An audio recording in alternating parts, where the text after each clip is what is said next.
welcome to a new episode of the Game Informer Show. I'm your host, Ben Hanson, joined by that dastardly devil, Jeff Cork. Hi, how's it going, buddy? To get you out of the way quick, we have Kyle Hilliard here as well. Hi. And Andrew Reiner is also here. What's up, man? Oh, he goes for the hat nod. The hat. Cowboys used to do that, right? Regular McCree over here. Yeah, you're a cowboy. There's no Cowboy video Reiner. evidence of a cowboy doing that. And unless you have like flip books of like those old photos, yeah. I don't think you could really confirm that they did that. Serious question. When was the last time you went through a doorway that had saloon doors? Great question, Jeff. I think the place it would be is like on the way to a bathroom stall in some bar. Gents and ma'am. Yeah. Ma'ams or Maybe not something? even Western theme, but I Yeah. feel like that is the place for those. But still, I'm going to go with like 4.5 years ago. Do you use your hands or you just barge in like your freaking brick I wall? lower King my Kong? head to like a 90-degree angle and just kind of march through it. how Go they through did it. partially and then pull your head back. So it Yeah. does like Half hole, the whole break. strategy. Okay. My I like laundry it. room is like a swinging door, but it's a full door. Yeah. Does that count? You ever thought about replacing that with a beaded curtain? I think that would be really nice. They're no good. I used to have a beaded curtain and a water bed in my bedroom, and both sucked. Anyways, let's move on. We're talking about video games here today. Why not? We're talking about some new games that came out. You've got Inside, You've got Lego Star Wars Force Awakens. You've got Pokemon Go. and still there is It's a little bit of bobs and beeps and whatnot after There you that. go. It's the Pokemon Go beta. It's not out yet. That's To true. be It doesn't come out clear. till the end of July, but we got some hot inside scoop and also a scoop on Inside. Also, other games that came out recently we should quickly address. Star Ocean, the 5th one just came out. Kim is not a fan of it. I'm sorry, everybody. We talked about it before on the podcast in the preview where she was a little bit lukewarm. That has turned into an ice-cold shower. Zero Time Dilemma, JV Gwaltney played, and he liked it. He gave it an 8.75. Yeah. So Nice if score. you're in that 999 vein, check it out, If man. you like reading text, play this. That's right. 875, they speak, 875, 875. I think. And Technomancer. Yeah, what is Technomancer, Reiner? Kind of like Mass Effect. What? Yeah. Boba Fett. What do you mean, Mass Effect? It is an RPG set on Mars, and it has the combat is real time, but it kind of feels like KOTOR a little bit, where you're mixing up magic and kind of hack and slash combat. you're a So you're shooting technomancer. lightning out of your hands. Yeah. This sounds really good. Is it as good as it seems? It's intriguing so far. I'm really early into it. Okay. It gets off to a rough start storytelling wise. It's like a huge data dump of just nonsense. You're on Nonsense. Mars. Good sign. That's a bad sign. And, It was the best of Mars, But we'll it was see. the worst I'm of still going through it, but that came out same day as Force Awakens on Tuesday. Lego, the big Lego game. We, in the back half of the show, I don't know, we haven't really addressed it in person. We're going to bring back the box trivia. Enough of these developer interviews. Get them out of the way. Let's get some trivia, some nonsense. Let's It's gonna shout at be a each heated other. run. Let's shout our names as loud as we can. Jeff Cork, you've played back the box trivia, right? I have. Okay. I forget. I feel like most people have at this point. Reiner? I was really bad at it. Tim mopped up. He's gone. Yeah. Now a new champion can emerge from I the win ashes. every time I listen to it in my car. I'm always Perfect. I'm the best singer in my car, for the yeah. record. Is Wade Wojcik now with him? But we should also talk about Game Club stuff. A lot of people have been asking, like, what's the next Game Club game? We wrapped up Uncharted 4. It was a good time, had by all. There were a million games being bandied about, as they say. There was a big thread. I really wanted a couple. And then the Facebook Game Club group, out of the blue, somebody just posted, why don't you do this game? And it's a game much like Uncharted that I never considered, but then I started thinking about it more and more, and said, yeah, I like that choice. So we're here to officially announce the next Game Club game, where we play through a game with the community, and you send emails into podcast@gameinformer.com. Is going to be Deus Ex Human Revolution. Whoops. Reiner, you reviewed this game. Do you not think it's a good choice for No, Game it's a Club? good choice. It's an interesting game because you could play it 3 different ways. There's some interesting lore and choices. Yeah. The 3 different ways, like PC, Xbox 360, and PlayStation 3. No, you got Wii U. like, Don't forget Wii U. You can sneak around. You can hack. You can be You can sneaky run and gun. punchy. Or so you you can run can and kind gun. of accomplish goals 3 different ways, basically. Great. We're going to have a So dedicated yeah, group it for should that. be it should be a good talker. Okay, so we should point out this game, it's in the Steam summer sale right now for $5 or $6. And I think that runs through July 4th, but it'd be a good time to pick it up. Yes, Reiner? The weird question I have for you about this game is Get weird. When they launched it, it had terrible boss battles, Yeah. and they addressed it very quickly and re-released the game as director's cut. Director's cut with new boss battles. So should people be leaning towards director's cut, or do you want a mix of both? Ideally, director's cut, but I think there are going to be people in there that are playing the base version, and I would love to talk about the differences. That seems like a good topic to email in about and kind of dissect exactly what they did there. So either version works, but if you can choose, I'd go director's cut. Cool. So yeah, we should point out this is on Steam. It's on PS3, Xbox 360. It is Wii U. It is backwards compatible for Xbox One. Cool. So the PS4 crowd might be a little bit left out. I don't but... think the director's cut is backwards compatible. Oh, just the I think base it's one. Just the base one. Oh, interesting. Okay. Weird. Well, It's anyways, a weird world. we're gonna kick that off July 13th. Is going to be the first episode where we cover Deus Ex Human Revolution. And the game is 15 chapters long. We're aiming to do 3 episodes about it. So play through Chapter 5 of Deus Ex Human Revolution. Send in your thoughts, words of wisdom to podcastgameinformer.com. That should do it, everybody. That's it. All right. Cool. That's Thanks it. for watching. Good Listening. Let's get to this game, Inside. Kyle, you reviewed it. You've been sitting on this for a while. And Yeah. I haven't really talked to you about it, but you were beaming, grinning from ear to ear with how much you loved this Yeah. game. Grotesque. It's definitely the highest review score I've ever given. You for gave it a sure. what? 9.75. And this is out on Xbox One now, coming out on Steam next week, Yes. next Thursday. Yeah. But this is from the creators of Limbo. Yep. So it's Limbo 2, and you like Limbo a lot. Is that the gist here? Yeah, we can move on. Great. Tell us, why is this game so amazing? You run to the right. You run to the right. It is sort of structurally like Limbo, where you're a boy in a scary place, Finally. moving from left to right, solving little puzzles. But it definitely expands beyond that pretty quickly. It kind of like during the first like hour, I was almost like, it feels like they almost could have called this Limbo 2, because like you even start in like the woods. But it definitely separates very quickly, and it becomes this just like insane world that you're exploring. And like every 10 minutes I was just like, what the is happening here? Like everything is like, it's very vague, it's very ambiguous about what is happening in the world, but it's creepy and weird, and you're never quite sure what's going on, and you just keep getting pulled deeper and deeper inside to this sort of facility that you're going towards, and it's insane. And I really want people to play it with as little knowledge as possible. Like it is a game that can be spoiled very easily. So Limbo is pretty cryptic, but it's just Yeah. the amount of layers and ambiguity that they throw into Inside that makes it that much different? Or is it the gameplay shakes up at a certain point? He doesn't want to say. guess, yeah, it's kind of tough to say. Like Limbo had a sort of consistent art style, but like there were moments where you were kind of moving from like a forest to like a more industrial area. Mm-hmm. And there's definitely some of that, like where it's like Inside's world is much more like you get a much better look at it. It's more realized. It's not all cast in shadows. It's a real place, and it's frankly like terrifying. It's They got really spooky creepy. Spideys? No spiders. But Okay. there is some creepy equivalent to spiders in the game. But yeah, Ventriloquist dummies that walk No. around on their own accord. Giant eyeballs that blink? Pretty No. close, course. actually, Jeff. Yeah. Pretty close. I think you solved it. So You figured it out. how does a game like this, that's like, oh, you run to the right, there's some light puzzles, it's ambiguous, 975? Yeah. How does that work? I just it like there's a couple things about it that like really jump the score for me. And one of them is that like it feels like a nightmare. Like you're playing like a nightmare. You're smiling, but like that's what I walked away from it. I felt like I had experienced somebody's nightmare. And like That's always been your dream in life. Just drooling. it's a different type of dream. Please let me jump into my wife's dreams tonight.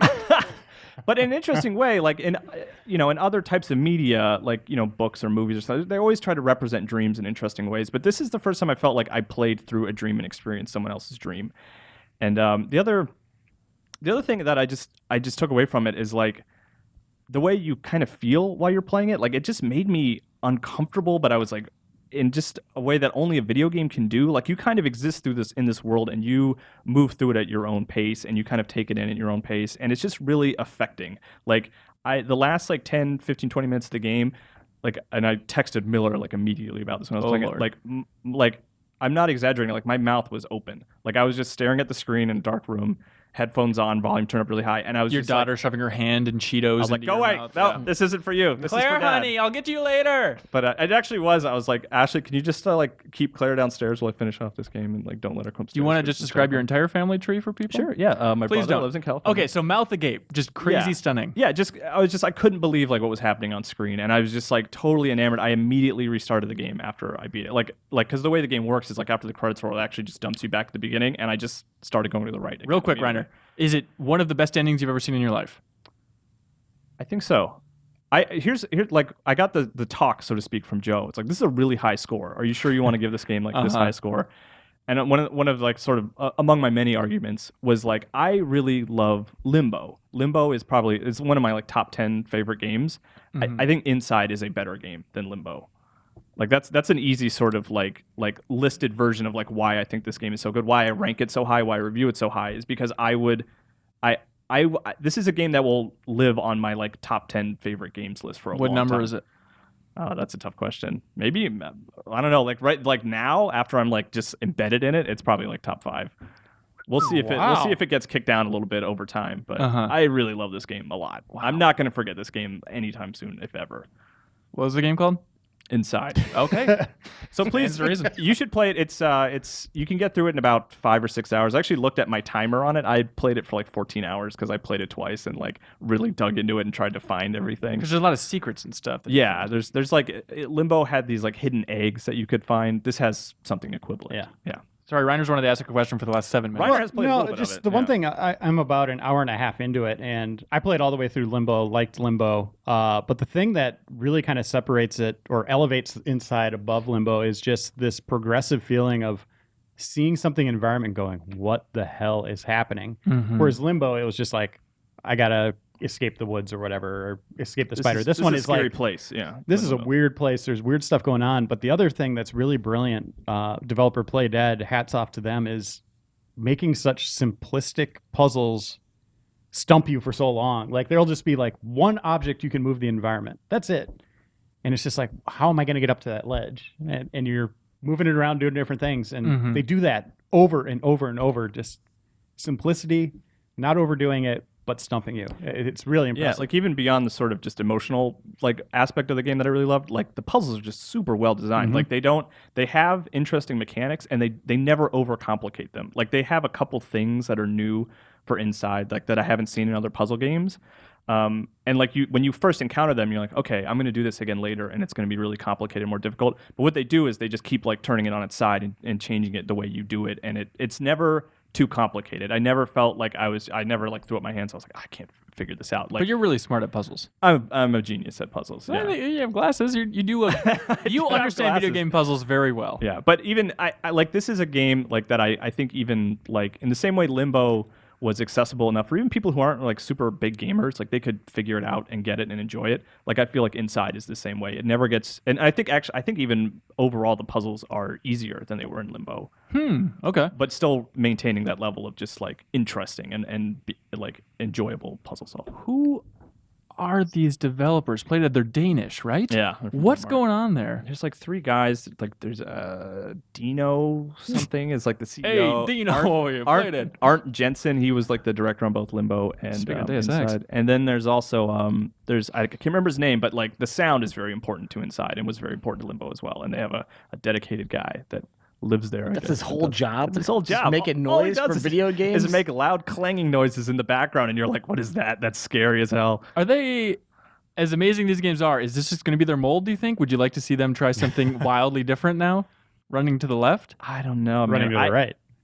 Oh, okay. I was excited, like because I loved Limbo so much. I was like just looking for like anything that they were doing because they were so quiet for so long. They got funding from the Danish Film Institute to make the game, and as a result, a single piece of concept art was on the Danish film.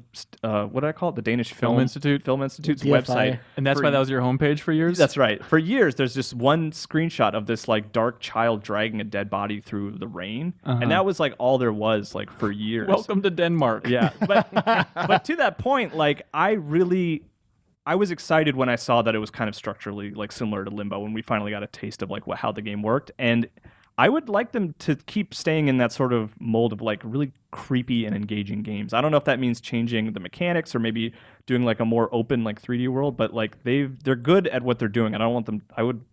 I'm always happy to see developers try new things, but I would also be very happy to see them kind of stay in their wheelhouse of like we make really engaging, terrifying, creepy experiences. I want to see them to make like a Ho-Hokum sequel. Yeah, just something really happy. Bizarre. Yeah, I'd be excited about that too. Hey, speaking of happy, Reiner, you seemed happy when you were reviewing Force Awakens. Oh God, he's having a stroke. Right there, Hanson? You gave this Lego game an 8.5. What was that voice? It's not important. It was amazing. You really like this Lego game. I did. Everybody knows I'm a huge Star Wars fan, and this one is not just a retelling, not just an adaptation of the film, The Force Awakens. It goes beyond it and adds new canon to the Star Wars universe, which is really strange, a strange choice on Lucasfilm's part, but it really works out well because they ended up getting all the actors and actresses to come back to record new dialogue, and there's a ton of it. I would say Harrison Ford might have as many new lines in this game as he did in The Force Awakens. Like, he's all over it. Carrie Fisher, John Boyega. Yeah, he's talking about Wookiee cookies, and he says mumbo jumbo in Force Awakens too. What is it with him and rhyming? But I saw an interview with the guy, the writer for the game, and he's like, when they were in the booth and they had Harrison Ford in there, and they're like, oh my God, what have we done? Like, he's going to be reading about Wookiee cookies, but he just knocked him out of the park, and they were like, holy crap. He didn't even bat an eye at it. He was just Han Solo all of a sudden, did all the lines, and he was done. So it's that bonus content that really made you fall in love here. Well, the core also, stuff is just fine. But the core stuff, if you look at most Lego games, they do collections of movies where they really home in on those highlights, like the big battles and all that. They didn't have that this time. So they did a better adaptation of a film than they've done in the past, where it really flows seamlessly as a story. Like, you can follow this one opposed to just having a kind of jump cut through that big narrative arc. And then all the bonus stuff's kind of on the side after you complete it. You'll get the gold bricks that you need to unlock those levels. And see the expanded lore. And you're learning things like, how C-3PO got his red arm. Which is in a comic also, right? Yep. What's Lore the gist there? Santeca. Hang on, let's break these down one at a time. How does he get his red arm? You got to play the game. Really? It involves acid rain and C-3PO being sentimental. Oh, He cries acid rain out of his He eyeballs? does, yeah. He destroys a red robot. Does he speak acid rain? Okay, yeah. How Lore Santeca got the map. That's Old Man in the to beginning. Luke. Yep. He's all over it, and he has a really cool companion, like a bounty hunter, kind of like Boba Fett. He has a jetpack. New character I've never seen before. Huh. He's voiced really well. Is it Max von Sydow doing the voice? Yes. Holy Lord. Yeah. Okay. Isn't that crazy? And then they have there's 5 in total, and then the Rathtars, those beasts that Han Solo and Chewbacca are hauling on their freighter. Yeah. You find out how they captured them. How does that work? It's silly. It's really Jeff and I played through it the other day at work, which you could see in a test chamber we posted on the YouTube and the website. What's the summary of that, Cork? How does that work? Basically, they corral the Rathtar into a broken cage. Han Solo assembles a tiny model of the Millennium Falcon, which then flies and ties up a rope and puts it on the freighter. I think that the big beats are there, and then the Millennium Falcon flies away, never to be seen again. It's very small. And how does the rest of the crew die in this process? Because isn't that the whole thing? It's like, the I crew think they used to be shrug and look at the camera and like, bye-bye. But it's interesting as a big Star Wars fan to see the new planet, which is really nicely rendered, because if you played a Lego game, the environments are all realistic looking, and then they put bricks on top of them, and the characters are bricks, right? So you see this new planet you've never seen before, this habitat where these beasts are from, but also a look at kind of their smuggling operation, like how extensive they are. It's not just those two on the planet doing their thing. It's like they bring in a crew to help them. And those guys die horribly in the process. But the Rathtar are a very peaceful, organized society, and they're like in the middle of their big art show. Right. And they land the freighter right on top of it. Are you serious? No. Oh, how dare you be funnier than a Lego game? But it's just a fascinating look at that universe. At that point in time in the universe, you really get kind of an encyclopedic look at all the characters, the different planets. You really get a deep dive on all that stuff, exploring all those habitats, all that stuff. This is so fascinating. It's like you're like ringing space balls to get like Game of Thrones-esque lore out of it. That's totally it. I mean, it is still a Lego game at heart. So as Jeff was saying, there's Chewbacca's obsessed with Wookiee cookies, which are like Scooby snacks, basically. They're in a and jar. It's all throughout the game. There's like a big deal with Nia Nub about Wookiee cookies that I was laughing my ass off, but it's like, is this all canon? Like, is this going to be like in the scripts of like what happened, the Wookiee cookie incident? That's what's so confusing. Because Cork, we went on that cover story trip. We did, and they were talking about how they're excited they actually like TT Games and CT Fusion specifically got to like write new official lore. Yeah, name planets and stuff. Yeah, which is crazy. But then it's also like, well, is this canon? Is it kind of the Disney Infinity thing where it's like they're all toys? Like, yeah, where's the dividing line between how officially canonical this stuff has to be and how can it just be an absurd comedy? It's the big beats that are there. Like you'll see like they landed here, they were doing this, and this is how they got them. Yeah. All the stuff that happens in between is obviously Lego being Lego. Yeah. I started it last night and played it for a little while. It's still, I love Lego's original stories. I think they work so much better. And like, it still feels so strange and disjointed when they have like the movie dialogue, especially in the beginning of this one, which opens with, Return of the Jedi. For some reason, but when they have like the official dialogue and then they're just trying to like squeeze in some background jokes, or like the character will say something very serious but then do like some silly face, it just feels gross and disjointed at times. But then like when you're running around an area, like the characters in the background, they all have dialogue and it's great. And then I feel like later on in Lego Force Awakens, they have more of the characters and more voiced lines and stuff, and it starts to patch it in a little bit better. Yeah, that's an interesting comparison where you have kind of that archaic formula for that Return of the Jedi level where it is very much like we can't add anything new. We don't have these actors at this point. Yeah. So it is kind of their old pantomiming funny jokes. And then you get to The Force Awakens and someone will do something weird and then you'll hear like Harrison Ford, comment on that. And you're like, oh, wow, this is a completely different beast now. That's so strange. And it's like, it's exciting because I like Force Awakens. The more time I think about it and spend with it and whatnot, I feel like I've lived through that movie 1,000 times at this point. But, it's exciting to hear those actors perform new lines as those characters. But then at the same time, it's like, oh, I've always wanted to hear more Rey dialogue. Here's Rey being like, oh, got to lower that pipe up top. Just like the most like utilitarian stuff. But does it get more flavorful as you go forward? There's some really good jokes with Han Solo and the different characters for certain situations that I was surprised. Like hats off to TT Fusion, their writers for delivering new stuff that actually elevates these characters. And it's fun to see, Harrison in another Star Wars adventure. I never thought, we'd have that again. And here he is in a Lego game. It's cool. I'm glad he's not fully phoning it in or anything. No, yeah, he does a good job. But the thing I'll point out is they don't reveal the big things like Rey and Snoke. And oh, sure. Like they add new canon, but it's the little mysteries, some of the little mysteries. Do they explain why that Snoke guy is 50 feet tall? Mm-hmm. Yeah. Oh. Thanks. It's a pretty funny sequence. So Snoke isn't playable. I see a lot of people complaining about that, but Yeah, same with new Luke. Because you said before we started recording they don't want to reveal what they're capable of. I think, that makes sense. I don't think obviously episode 8 is filming right now, so they might have a better idea, but yeah, they don't want to reveal that in a Lego game. I guess I hadn't really thought of that. Like, what is Luke capable of now? Just Force lightning all the time. That's all he does. He's just been training exclusively on Force lightning. I gotta learn this one simple trick. I was saying they should have put him in the game, and the only thing he can do is just stare intently. And that's it. Or take off his cloak. And the music just starts to raise. So Mark Hamill's not in the game at all, right? Like his voice doesn't show up anywhere or anything? Okay. But that staring sequence, I'll tell you, it's worth playing all the way to the end to see how they handle that. Yeah. Good stuff. They were talking about, on the trip, about how certain areas Lucas was very careful about. Like, oh, step lightly in this area. And that was one of them where they're like, we don't know how many jokes we want in this because we want this Luke sequence to be holy ground. But it had me laughing out loud. I'll just say that. The second he turns around, I was like, this is gold. So it seems like we were given a false bill of goods. Well, I'll say the story of the Lego Force Awakens. Well, I'll say there's another moment that they do tread very lightly on. Okay. Interesting. Playing this game just a little bit last night, it was a nice refresher on Force Awakens soundtrack, which has been growing on me more and more. And, it's a Lego game, so you'll have to hear these tracks again and again and again. But it's like hearing Rey's theme and like the Cantina. with the March of the Resistance, like hearing those tracks again and again. It's like, man, that's better than I remember. It's John Williams guy. Yeah. Hey, but I wanted to ask you, Jeff Cork. Ouch. E3, something we never covered, but you were really hot on. Hot and heavy on, breathing heavily about it, was Lego Dimensions, the new stuff they're adding there. Yeah, it's really cool. That trailer, if you haven't seen the new Lego Dimensions trailer, it's one of my favorite trailers of the year. It's unbelievably fun. So how's the gameplay compare?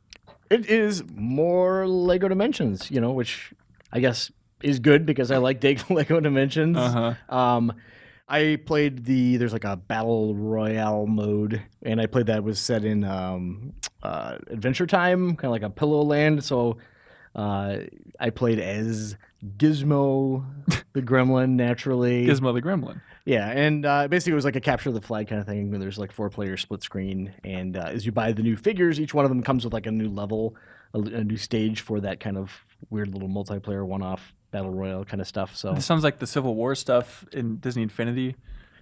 Yeah. Or it's just like a little combat arena type thing. Well, it's bigger. Like, Okay. the stages are really big. It's not like a Power Stone thing. It's more like a big, like open world kind of like run around. Like I said, so that mode was capture the flag. And then I also played the.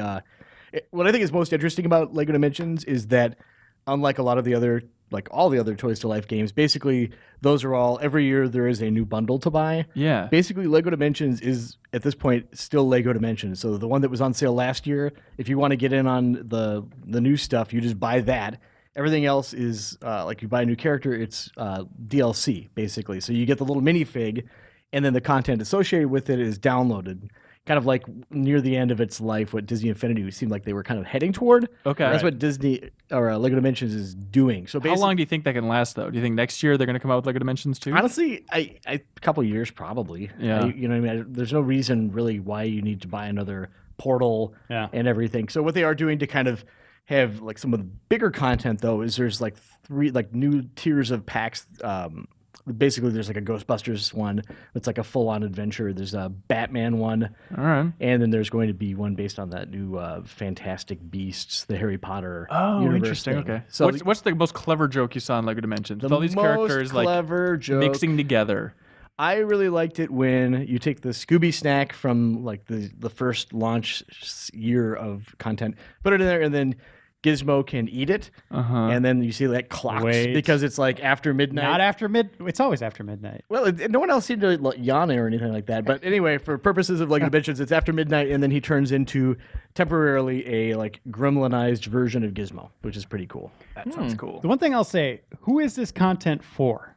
I asked Like them you that. think that it's E10 plus, Right. but it's Gremlins, Mm-hmm.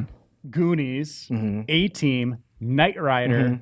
Capricorn 1. It's only for 80s kids. I mean, seriously, it's Basically. more for the parents buying the games Yeah. for their kids. Or Well, maybe because equally it's as a much. confusing strategy for release of like, hey, buy this, then attach the other things, so they need to court parents to try and understand And then exactly how this works. F it, here's Mission Impossible because I love may that. as well. I don't know. That's so cool. I love the Mission Impossible. The Adventure Time stuff, I'm absolutely like 100% on board with. Yeah. Have they cool shown thing- the Beetlejuice stuff yet? No. Ugh. The coolest thing is that all the like toys are unique sculpts that are designed just for this. So you're not going to get like an ET minifig anywhere else. Like Lego's not releasing sets based on a lot of these things. So if you want a Gremlin, that's how you're going to buy it is through Lego Dimensions. So like the previous wave, a lot of the pieces were like a repaint of like an element that you could buy separately, or like in some cases like the Ghostbusters stuff, there were some Ghostbusters toys you could buy.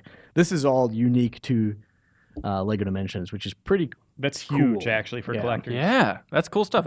Again, hats off to some legal team somewhere having 1,000 emails back and forth with all these rights holders to make that happen. a lot of it's hats nuts. are being taken off and tipped this episode. I think. Yeah, except for Like that. yours two's. Well, remember Reiner? I tipped it at the beginning. That's true. Don't forget. Wake up. Hey, you mentioned some sort of battle arena mode, and so I wanted to touch quickly before we get to the juicy nugget of Pokemon Go. I checked out that free DLC for Minecraft on consoles last night. Yeah. Like Minecraft Battles. Yeah. Which is out that? for every system. Not great, Jeff. Really? Not great. And I It's not remember- going to do it, Jeff. I fell in love with Minecraft so hard that we talked about it on this podcast earlier this year. You're and writing whatnot. poems, Oh my gosh, roses are red. pick up the phone for a dial tone and hang it up quick. Yoo-hoo. But all I wanted was to have like this Hunger Games-esque crazy battle royale last man standing in the world of Minecraft. That seems like so much fun. It's a popular PC mod, the whole thing. And so they officially made a version of that for the consoles. And what's disappointing is it's like, I feel like the thrill of Hunger Games is like, oh man, this large arena, go hide wherever you want, go do whatever you want, come up with crazy strategies. Whereas all the maps that are available in Minecraft Battles are very small, self-contained. You can't modify the environment. You can't What? dig. No. Can't dig. So it's just like basically the thrill is like, all right, everybody starts and there's chests in the middle. It's just like Hunger Games. And like everybody can run there and try and grab something before they take off.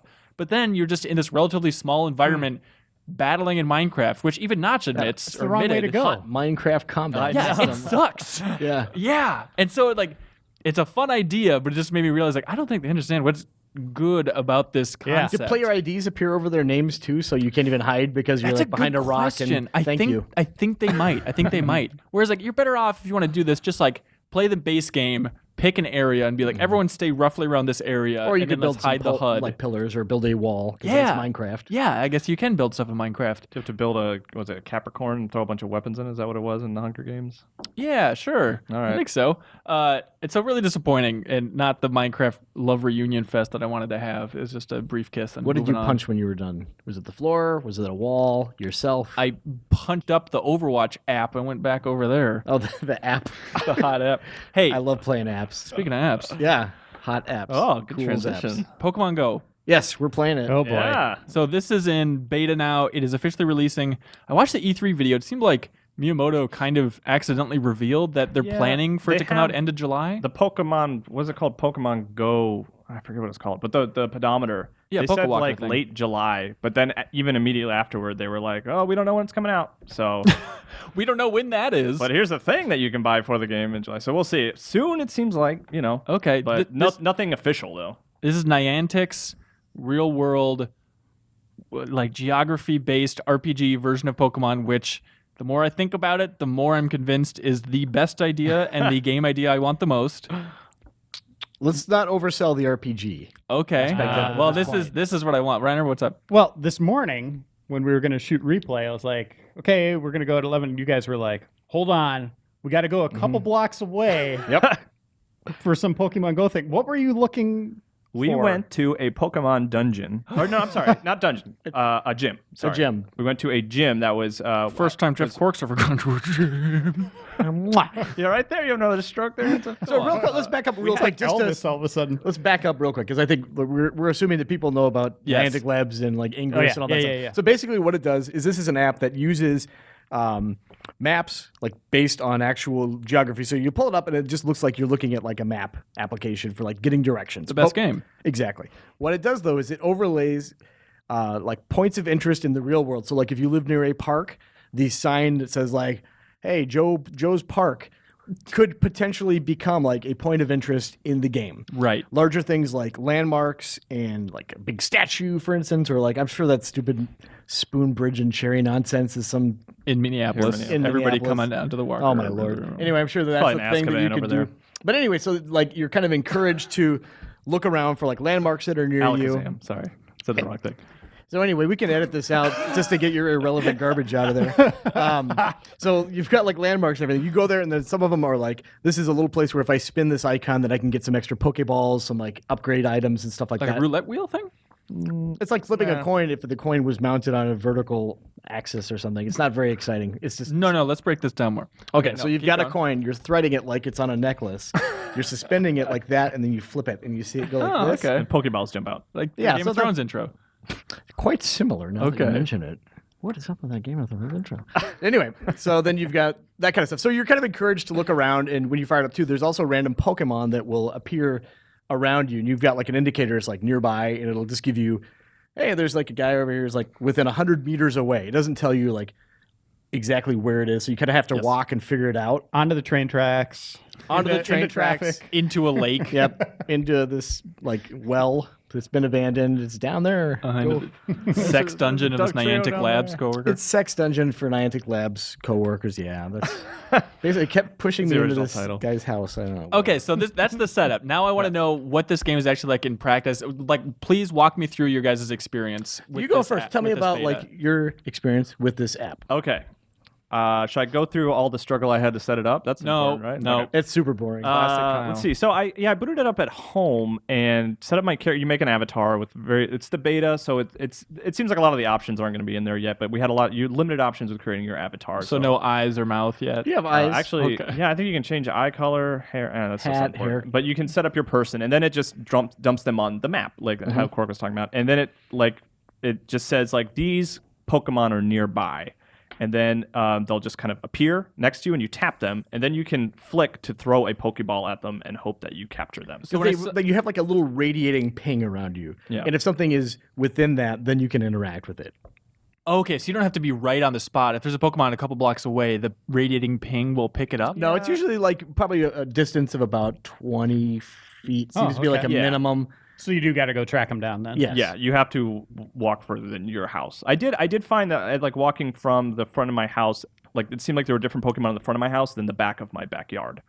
So like it is pretty like they're distributed pretty.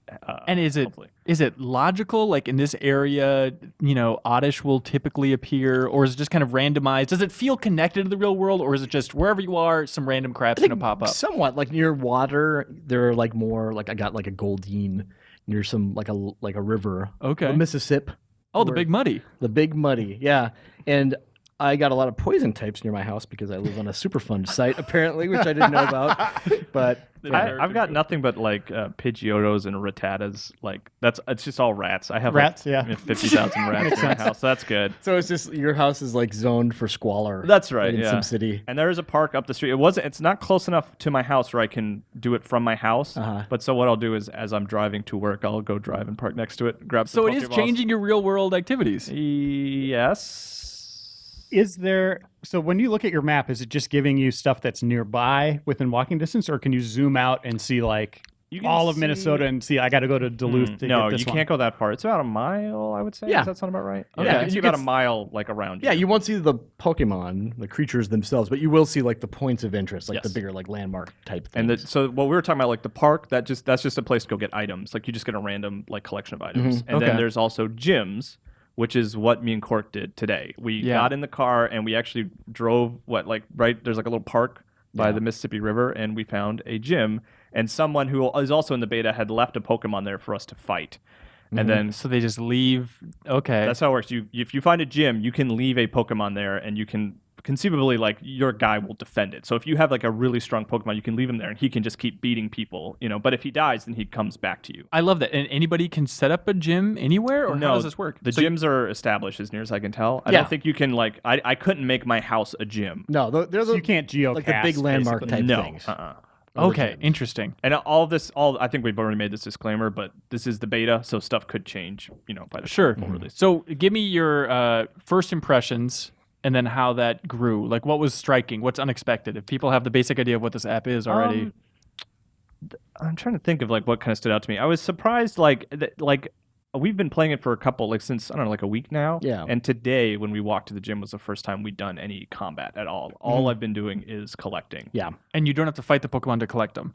No, you have to. So the way it works is like you can either do like you can have your camera on, so it's augmented reality, and then you can actually physically like look around and try to find it. And then you hold your finger down on the Pokeball at the bottom of the screen. There's this ring that formed like it keeps opening around the Pokemon. Cork and I can't figure out what that dictates. We don't know if you want the ring to be big to increase your target window, or you want it to be small to increase the Oh, chance. they said in the E3 video. Did they? Okay. Yeah, I forget exactly what Masuda said, but it was something like when it's closer or closed tighter than that, you increases your chances or something. If that's the case, the app does not make that clear at all. Even when you look Okay. at the help and the options, it doesn't tell you that. But what you do is you basically like flick a Pokeball at it, and you actually what I like about it, which is kind of cool, is you actually have to hit a Pokemon with a Pokeball. It's almost like skee kinda ball, cool. kind of like you Yeah. have to judge the velocity. To You get can within that overthrow, circle. you can like roll it under, and they'll jump over it and they'll try to swat it away and stuff like And that. if you miss, Pokeballs will appear in the real world, just rolling all around, and it Is makes that a big right? mess. I immediately turned that off. You can turn off the camera so you don't have to deal with the augmented reality. Because I found Okay. myself, I went to the Burnsville Fairy Festival this weekend. Hey, I was there too. Ah, we missed each other. a lot Yeah. of fairy types, huh? There weren't actually. I was disappointed. There was a Snorlax nearby, which I wasn't able to get. I was really upset about that. Oh, man. But it was funny because we were like walking through this nice trail with my family, and I was like doing this, like trying to catch Pokemon. Waving his arms frantically Yeah, for the audio yeah. people. I have to say, like, we went on a couple of walks, like me and my kids in my neighborhood, and I can see people who don't know what's going on being very alarmed by the behavior exhibited by a person playing this game, because you're like looking and you're like, oh, there's something there, and then you're like immediately whirl around and you're like looking in someone's yard with your phone up, and you're Totally. like walking, like I would say, like perilously close to someone's driveway, like that you don't know. Yeah. And I'm like, here we are. And then you're just like doing this and like Scrolling through Twitter. it seems super creepy. Yeah, no, I had the same thing. I really got into Shadow Cities, which was a very similar idea years ago as an RPG on the iOS. And there was like somebody that lived right down the street that was also playing, and they were super good, and they kept just claiming this park as their own. And eventually I was like, I need to go fight this person. I need to figure out what's going on. So then I just walked down the street and just stood in front of their house, and I could see that they had the app open, and I was just sitting outside like, I'm not going to knock on the door because that's too bizarre. That is creepy. But I'm just going to wait for this person to like look out a window or open the door or something, and they never did. Oh, You're that's a creeper, You just man. standing out in front of their yard with your phone, just like highlighting your face in the dark. That's oh my right. Gosh. There are some Hands around things my ankles. like to prevent that, though. I think that they're being very wise about like safety and privacy issues. Like Okay. other trainers, at least in the beta, do not appear on your map, so you can't see if Yes. someone is playing nearby. Oh, really? In the beta, I don't think you can even like have like a friends list or anything. Like Yeah. I was like, oh, let's meet up, Cork, but there's no in the beta, of course, there's no like option to like create a friends list or like interact. Like we can't trade Pokemon as near as I can No, tell. No, they said that they're going to maybe patch that in. That Yeah. seems like that has to be there. You can But- join silly. one of like several different gyms that are like Okay. like by color, so you can kind of band together and like, hey, let's all be on yellow team or whatever like that.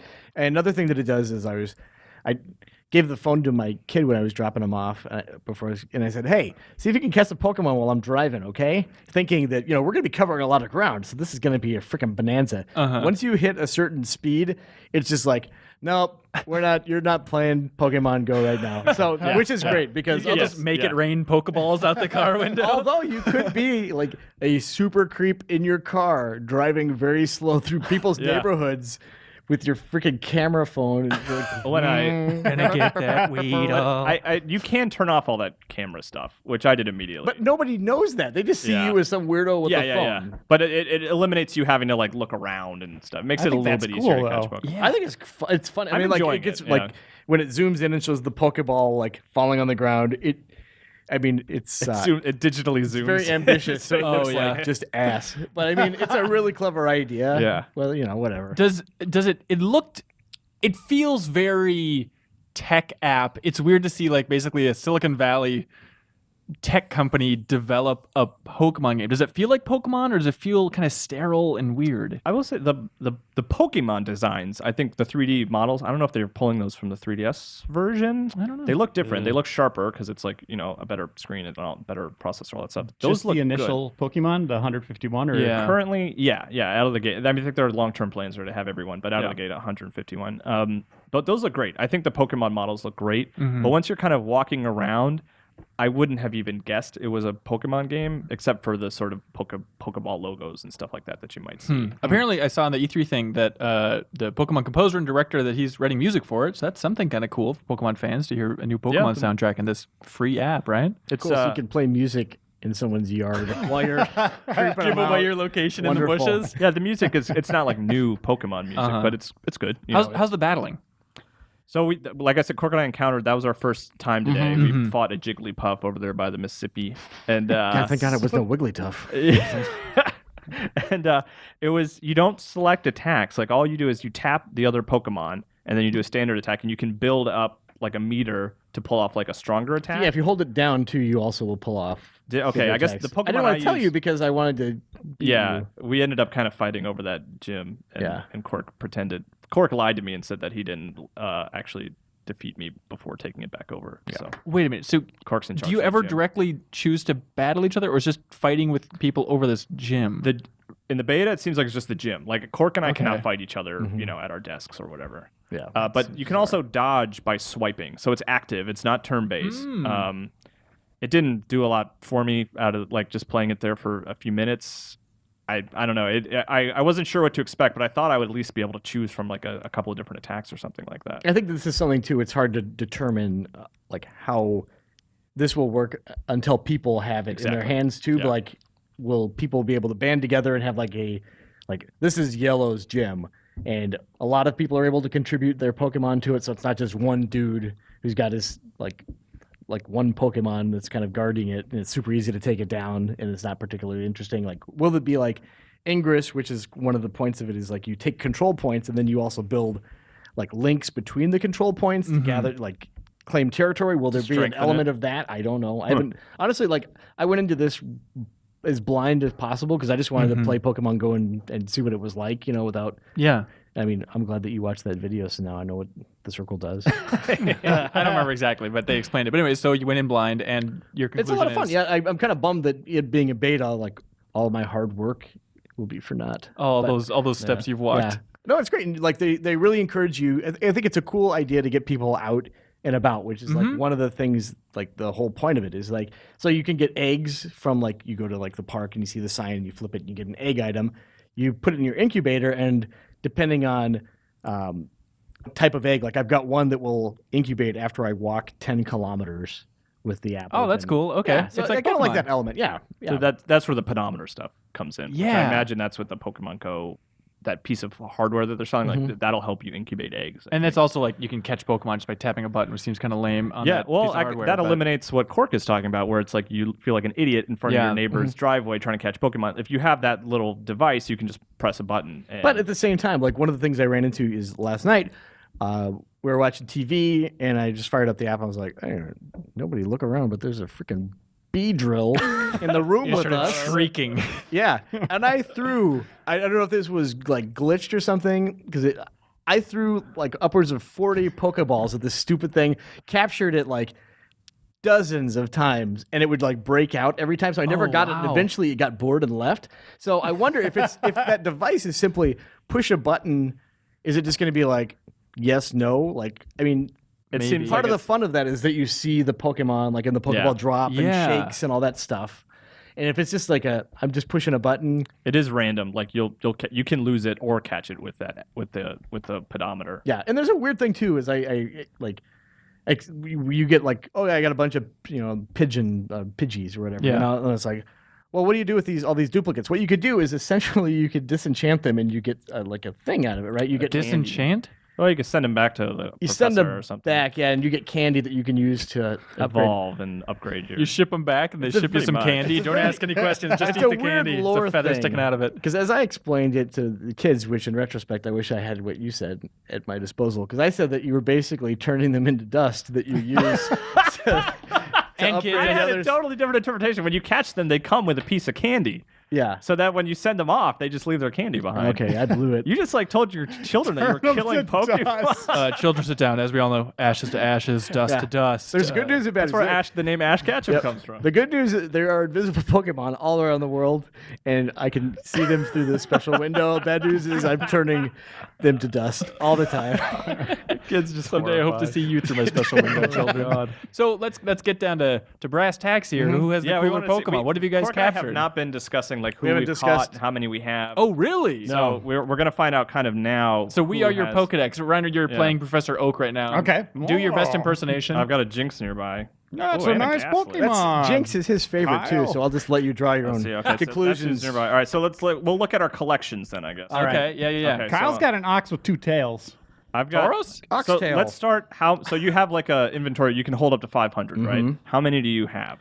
I have 44 Ooh, Pokerman. I have 59. 59. Oh, Kyle. that's I have Look. 15 more. I thought you were gonna have way more than me. Quantity I've and got quality. 5 eggs that none. Oh, I got one that's about halfway ready. I have Eggs 9 look like eggs. Yoshi eggs. What's the coolest you got? Let's go give Okay. top 5 coolest Pokemon or the most powerful. Who's like your front runners right now? Let's see. Because I they can- level up, right? You can upgrade them. Yeah, you can upgrade them because we didn't do much combat. Like I'm not really sure how leveling Right. works related to combat. Okay. But my strongest one is a Jinx that I found earlier today. Interesting. And Kyle. what's cool about it too, though, is like when I was walking with Kyle, like we saw the same Pokemon. It wasn't just like randomly generating them Oh, on my great. device Oh, that's versus awesome. so I saw like, oh, there's a Jinx there. So then I'd look on mine and there it And is. the variety's solid. Is it too much? Does it feel like how many have you encountered? Would you say in like your couple days of using this app? Well, let's see. Like of my 59, I have I don't have a ton of doubles. Like I have 2 Tauroses and I have a bunch of Rattatas. Or is it Rattata? It's got a lickitung Rattata, over here. Rattata. That's pretty cool. I see Ghastly. That's exciting. yeah, Magikarp. Tauros, Did you get that in Jinx. your bathroom, Jeff? Yeah. Oh, yeah, come on. My yes. Lickitung and Jinx, Drowsy, Fearow, like those are some of my big, and Ghastly at Seal. I found a Seal actually in Burnsville. Like that's the one where I I, got a went. seal. Burnsville's Oh, like, there's a zoo. oh yeah, I don't know, maybe the zoo near there. And- Yeah. You should Seal- go, you guys. Let's go to the zoo right now. Yeah. And Seal was in the water. No, it was just a park. Okay. So he was just kind of floating around. And that was the one where there was a Snorlax nearby. I was really upset. I did. Freaking Jeff Cork found a Snorlax in the kitchen here at the Game Informer's office. Did you catch it? I was really upset about I didn't see it. That's in all I your- in wanted. your Oh, roster I think here. just a sec here. The thing I'll point out, the interface is very stylish Apple app. That's and what's not weird, yeah. Really It's very clean. a Nintendo game. It Yes. looks very strange. And it seemed like Miyamoto was very excited about like getting people out into the world. As you remember, like he had the whole Louvre tour on yeah, 3DS, and they kind of connected it to that. Jeff Cork. There was you just can't one in see. the room here. Yeah, who was that? You There was a Ghastly. There's a Ghastly on the but table. There's a Ghastly gas and a leak in this Jinx room. That's my fault, guys.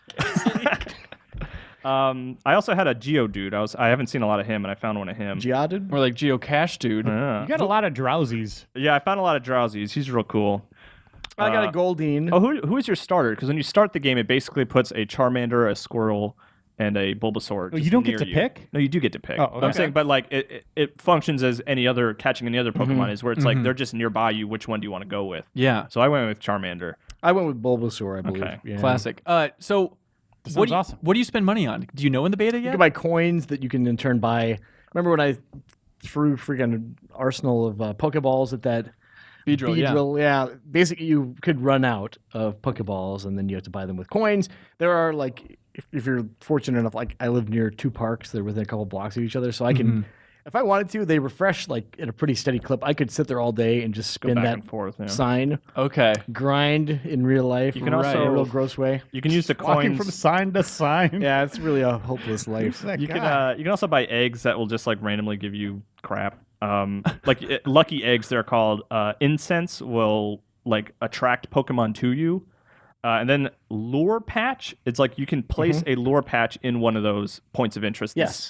the spinny signs. So Okay. you can go to your park, stick a lure patch in there, and just sit there because it gives you a better chance of finding Pokemon for like 15 minutes. Yep. How excited should we all be about this game when it finally comes out? Because I was the concept is the best. I was growing more and more skeptical, seeing more and more of this game, and now hearing this, should I be jumping for joy? I think Nurse Joy? it seems like in this beta version, it feels limited because like all I feel like I'm doing is catching Pokemon. Like that's it. So I'm just like building an inventory. But that's the game itself. Yeah, but I was hoping to be able to fight more and like interact with other people, and that's all stuff that like maybe is not in the beta. But the act of just like going to a new place, like if you run up the street to grab some food or something and be like, oh, let me see what Pokemon are here. Like that's fun. Like that's enough for me to like keep this on my phone and not delete it. You know, Wonder if just there's- seeing what Pokemon are around. I wonder if there's a limitation that they don't want to ape too much of the source, and make it its own legit Pokemon game. If don't Nintendo's know. a little worried about that, They're taking the XD Gale of Darkness approach, Maybe. the GameCube RPG. like, I will why? say it's fun because like my kids have asked a couple times, hey, can we go for a walk and go hunt some Pokemon? And Which is normally pretty you're cool. like, shut up. Papa's trying to play in a dark I basement. still said that, but I mean the Okay. idea that they were at least excited about it. Yeah. shut them down. So is this going to be huge? Is this going to be I think it's gonna be really big. Is it going to be the next Beatles? This Bigger is than going to be Jesus? the next Beatles. Like, remember how big Miitomo Next was, Beetle. and then it just Beatles. like disappeared immediately? Yeah. Imagine that, but like an extra like 3 weeks. I'm excited.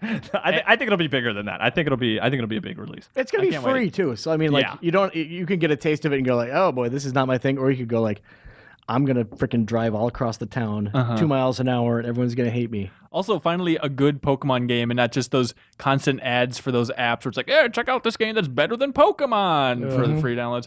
I'm excited. I can't wait. Me too. here. I'm excited for the fourth. I think Seems Cork and I, we're both going to have to restart. And Yeah. we're excited to kind of jump in with everybody. Maybe else. you'll win the next time. I got more Pokemon than you, and I had a Geodude. Look, better. come on, Children's children, line. children, He has please. a Snorlax though, so Yeah. Well, I'm glad based on buzz in the room, this seems to be better than inside, so that's fantastic. All right, but we should play move on inside to, for God's sake. we should move on to emails, huh? What do you guys think? Sure. I like that idea.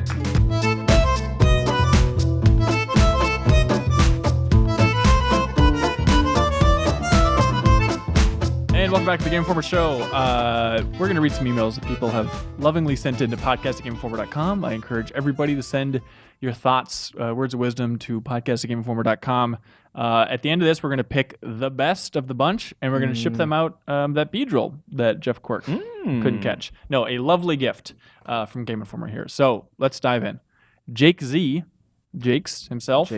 He says, hey guys, kind of talking about E3 here. Why can't behind closed doors demos and interviews be recorded and presented to the public instead of having the information relayed secondhand through game journalists and personalities? What's the benefit of this practice?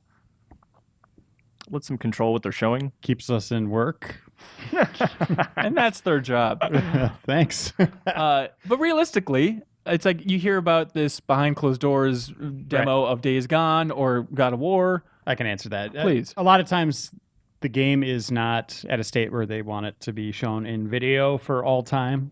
It might be early, or they might be showing off something that's not complete at that point. Like proof of concept more than a legit retail product. Mm-hmm. So at times they try to do it that way, and then a lot of times when you're talking to talent, they don't want to be on camera or anything like that. Yeah, it's not like the cover story trips. It's just not quite ready for the internet to fully dissect and be like, look at this frame rate, it's garbage. But eventually it'll get there. Right.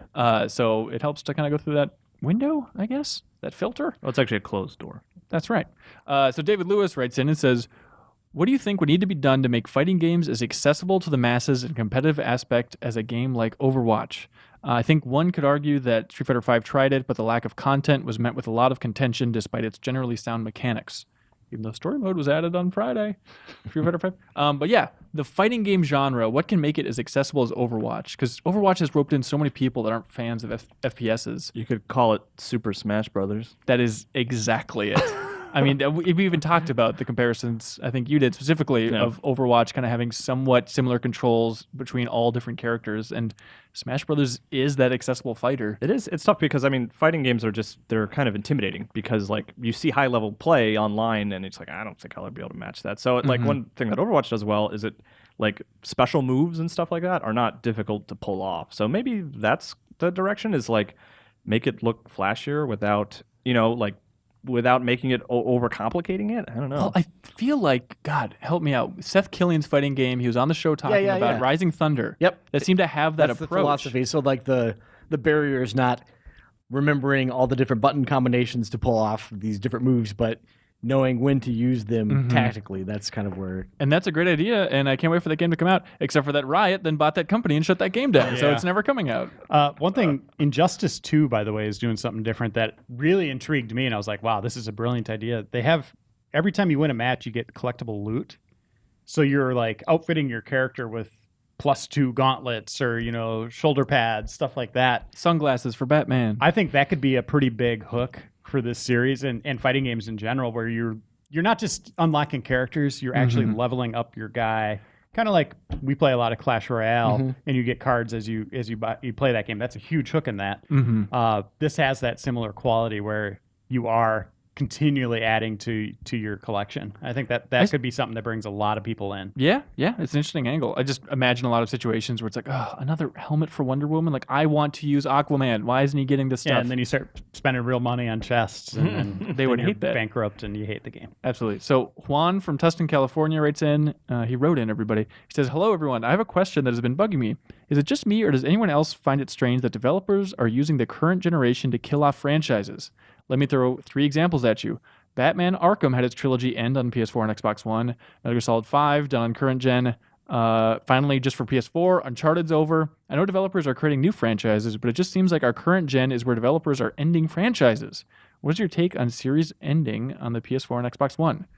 It's interesting. Like, they had the hadn't thought of that trilogy on really, last yeah. gen, and then with this one, it's like, let's do one more on current gen. All right, end it. I wonder if it's just like a contract thing, almost to a certain, like Batman. Maybe they're like, look, just give us one more on the new gen, like just blow it out, do one last big one with your new tech, and then you guys can move on to something different.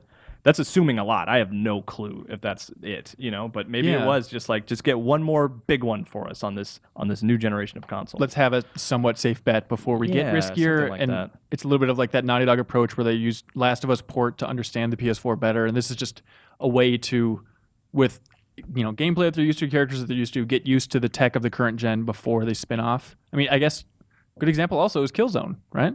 PS4 launch title, and now they're making Horizon Zero Dawn. So, yeah, it's kind of frustrating if you're a fan of that franchise, but I always like having a clean reboot with each generation, and it's just been dangling a little bit this time around. Yeah. It seems like they ran out of time last generation. Like the Arkham series, they always knew that was going to be a trilogy. They'll probably do another Batman game, I would imagine, but they're done with Arkham. It just seems like they ran out of time in that generation and had to finish it. Which is weird for such a long generation, too. Right? Yeah. Maybe they just didn't realize development was going to become that much longer than the previous gen. Could be. Let's see. Connor from Connecticut writes in and says that Eidos Montreal interview from last week was enthralling. Thank you, Connor. If you could do a long-form podcast-style interview with one person, living or dead, who would it be, everybody? I assume, he doesn't mention it, I assume it's going to be games industry. It's got to be assumed game industry, You think? right? Living or dead? So who is it? Who do you want to have a long form interview with that you've never talked to? It's like a difficult question, especially when you throw in like living or dead. It's just like the options like get too intimidating. I don't know. Do you guys have any? How much? Sure, you Like, have one, lay Hanson. out the parameters. Is it just us in a room talking? Do we get to do like a day in the life with? I them? don't. I'm going to rule out like Jesus. I'll go like We don't speak the here's same what. language. That's exactly That would be a it. Yeah, problem. yeah. You have to speak the same language want- roughly. I want a candid, like you have to answer honestly with like Andy Kaufman. Like, tell me, was this what you were trying to do? Don't lie to me. Don't be So a you character. want to torture Andy Kaufman? Yeah, I want you to tell me exactly what you were doing and why you're doing That it. sounds so funny. Oh, it'd be hilarious. It's mostly just my own personal curiosity of like, what was he doing? What was his goal there? Yeah. You know, like was he real? Did he really just love wrestling, or what was the statement he was trying It's to a Bob make? Zmuda. You can knock it off. Yeah, exactly. What's up with that guy? Some people would choose Lincoln or Washington, but Andy Kaufman, sure, Hey, yeah, man, I love he tackled women. Cool. Stand-up. Yeah, I love stand-up comedians. Cork. I want to hear yours. What have you got? Well, first I was thinking, and I was like, God, the language barrier. So I'm like, who's the most interesting English-speaking person that we don't know too much about? They could actually, because you don't want to do somebody that's been interviewed 1,000 times. You want to bring something new out of somebody, you know? So Okay. it's like Einstein, sure. But it's like, if you want like a good getting to the soul of somebody, let's go back maybe to the borderline of our language. Let's go Shakespeare. Yeah? Let's get Hold to on. You could ask him if it was like other people, like a whole collection of people writing his Yeah. plays, or if it was. Hold just on, him. back Yeah. up. What kind of questions would Ben Hanson ask Einstein? I love Einstein. I'm a big Einstein fan. true you couldn't talk until you were like 4? Tell me about God. Did you really steal a bunch of patents? So I wrote down Shakespeare and then I scribbled it out and wrote Spielberg. I just really want to speak to Spielberg, even about Is that games. Steven Spielberg or a different? Stefan Spielberg. Yeah. Who do you got, Jeff Cork? Oh God. Oh boy. This is really tough. I've spent a lot of time thinking about it, Uh-huh. and Here it comes. I think I would like to talk to probably like a musician of some. Davey Havoc. Davey Havoc, AFI. absolutely from AFI, frontman for my favorite band of all time. Probably second contender would be like Frank Black / Black Francis from Pixies and his solo stuff. Probably I've listened to his music probably more than anyone else, and I would just love to do a deep dive and kneel at his feet. And When you say his toes or listen to his whatever. music more than anybody else, does that include you whistling the Wii Sports theme at your desk every day? Because you it's hear not yourself the do Wii that. Sports theme. What is it? I don't know what it is. I'll find out what it is. Da-da-da-da-da-da. That's the Wii Sports theme. That one is, but yeah. Can you It's whistle some for other us? Wii jingle that you whistle on a daily basis. Is it the Yeah. weather app? It's the weather app. It's the Everybody Votes channel theme. Reiner, does anybody stand up for you? I'm going to go games. Obviously, outside of games, it'd be George Lucas again, and then Kurt Cobain would be a big one. But Yeah. I would like to sit down with Tim Sweeney and John Carmack and just one or the hear other. those two Just go. just talk, kind politely. of like you did with Notch and Todd Howard. sure. I would love to hear those two just talk games and history and Yeah. and all that. I Help think that'd me be the line most that up. Let's fascinating do it. thing. Let's do it. Yeah. All right, done deal. Done. There we go. Thank you, Mr. Man, Connor. So Ryan. Oh shoot, I don't have this person's name. But Make it was one a good up. question. do Steven Bill. Spielbergo writes in and says, "Dear GI, are there any studios you're worried about currently? Anytime a studio closes, recent examples being Lionhead or Disney's Avalanche, we collectively just sort of shrug our shoulders and send our best wishes to those affected. But no one ever talks about studio health proactively. We don't think about the people making games until after they're gone, and that kind of sucks. Personally, I'm sort of worried for Harmonix," this person says. "Thanks for reading. Keep up the great work, and keep on enjoying those hidden gems on replay." Thanks. God, I'm sorry I don't have your name copied. Spielbergo. So, are you guys worried about any studios these days? A lot of them. A lot from Japan. Square Enix. Wow. When they talk about Final Fantasy, this is kind of the last chance Make or for this break. make or break when you use that kind of terminology, and their big focus, not just in for all Japanese companies, from Sega to Capcom to Bandai Namco, of shifting to mobile and kind of leaving the game space. I'm pretty worried about all those. So it's not that all those studios over not there. that Square was shut down as a publisher, but just you're worried about them losing the big budget. Exactly, and Yeah. shifting gears to the mobile space. That would devastate the industry. Yeah. Kind of worried about BioWare. Seems like a lot of people are leaving BioWare. Oh, and it's just about the idea of them being shut down. I don't think I'm worried about them being shut down, but I'm worried about it like the sort of creative forces behind it seem to be leaving, and I wonder if that will affect the quality going forward. And also just the idea of Montreal picking up development of the next Mass Effect. We don't really Yeah. know what's going on in Edmonton now. There's a new IP. Yeah. Is that all they've announced? And then in theory, a new Dragon Age or something, but Yeah, we don't know. it's very mysterious what's going on up there. I in also worry Canada. about Crystal Dynamics. They had their sort of the creative director of Rise of Tomb Raider. He's with Infinity Ward, right? Yeah, and he might be coming up soon on this even podcast. those two Tomb Raider games are fantastic, but it just seems like the sort of financial reporting, like Square Enix always seems to kind of be like, well, they didn't sell as well as we wanted them to, but they're fantastic, and I hope they keep making either Tomb Raider games or something, some other kind of adventure game. You know, I think I always worry more about like the big indies out there. Like obviously like Epic, if you want to consider them an indie, they're fine. They have Unreal money and all that stuff flowing in.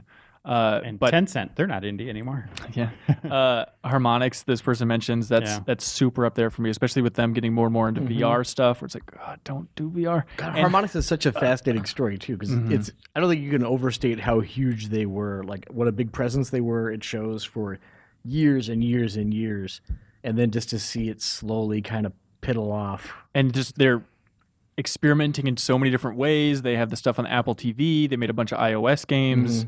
It seems like they're just putting their fingers in a bunch of different pots, and I don't know what's bringing home the bacon over there. But also in that vein, before the Spider-Man announcement, I would be a little bit worried about Insomniac. I was right there too. Yeah. But then you heard like fastest selling Ratchet game yet. Yeah, And that's it's like, cool. okay, that's a good victory, but they still have like 4 weird VR indie games coming out. Exactly. And then boom, Spider-Man. So it seems like they're back on track. In that vein, Ready at Dawn, another big indie, Yep. getting into VR stuff. It's like, okay, sure. We'll see how it goes. Cork, is anything stand out for you? Honestly, I think like Harmonix. I Yeah. would love to read a book about the rise in. I don't want to say Current state, fall. yeah. The rise into and where they are now. Do you have a Transformation. Let's say that. Do you have a business card on you? Because I think you're a professional games writer, right? And you could write that book if you I'm so busy got right off your now. butt. Okay. Clash is so busy. All right. Ryan Davis writes in and says, a little long, but bear with me. We can all agree. All right. We can all agree that Halo 1 single-handedly made the Xbox brand a success, right? For Xbox One? The first Xbox? So yeah, Launched it for sure. Yeah. Okay. it was a killer app in the truest sense. What's the runner-up killer app for Xbox? Oh, for the well, first obviously, Xbox? it's Munch's Odyssey. Correct. Fusion. Fusion Frenzy. Yeah. Now, says Ryan, Now. take a step further and consider that Halo 1's pistol pretty much made the game what it was. No, Nah, that's a little. I would That's certainly a stretch. I would certainly say for multiplayer, that's but, a cool weapon in a good game. but I'm with you, Ryan. So is it fair to say that a single weapon whose overwhelming power was the result of a last-minute change by a lead developer is responsible for the entire Xbox empire No. today? Nope. He had me on board at the beginning, and then I went flying off. Get into out outer of here, space. Ryan. Yeah, Ryan, Halo Doors over there. Halo is fantastic beyond the. It was fun to use the pistol in multiplayer, but I mean, in single player, it was just like another weapon to me. Yeah, and know? you forget, like, I think the multiplayer is carried on a lot and people still play that, and Halo 1's pistol is so good. Yeah, it's But great. you forget about like the impact of like those outdoor environments and Master combat Chief. arenas and everything. A And wonderful story. The character itself is Sure. iconic. iconic. Not interesting, but iconic. Send your hate mail to He's very podcast@gameinformer.com. green.